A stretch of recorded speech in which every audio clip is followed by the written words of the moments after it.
ответить. Вот именно по поводу хуйтарских событий.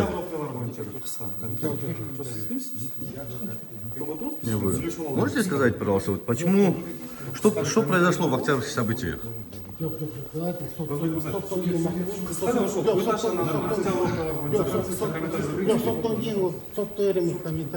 А по октябрьским событиям, вот вы айтыватсыз, то вы сбежали. Это сплетни.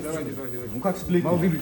После суда, да? После суда. Не, ну вы как, не можете прокомментировать, что ли? Вы же были главой ГКМБ были. После суда, давай. Қысқаша комментарий бересіз. Проспект Мырза, біз аз үшін отырсыз, қысқаша комментарий беріп Отыруешь. Не мешайте. Ну, после суда сказали же. Сейчас можно же ответить, зачем? Сейчас никаких ничего не будет. Жоқ болсаңыз нақты олдыңыз. После суда. Да, товарищ Алкумбаев, вот где вы были? Не, ну где? А личный состав как? Личный состав говорит, что вас не было. Как и генерала Джунушалиева.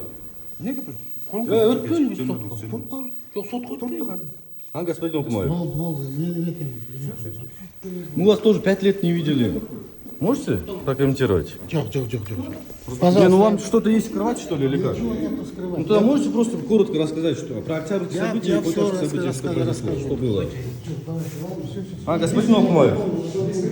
Потом после суда сказали. А вы как адвокат можете прокомментировать, что девушка подзащитный был все эти годы, по хуйтарским событиям, по октябрьским событиям рассказать? октябрь оқиғалар бойынша қысқаша комментарий беріп қойыңызшы осы жерде мүмкін. Эмне берген эмне? Хуйтар бойынша. Полностью соттон эмете, анан сенге берем. Күтүп тур. Чыгып туруп бересиз бе же ошол качып кетесизби? Каяка качмадым? Эми кайра октябрь события окуясында сиз таппай калды да бул. Суда еще не было показаний. Соттан бересіз бе комментарий? Берем. Геңіз қол. Берем, да. Он не может сейчас дать показания.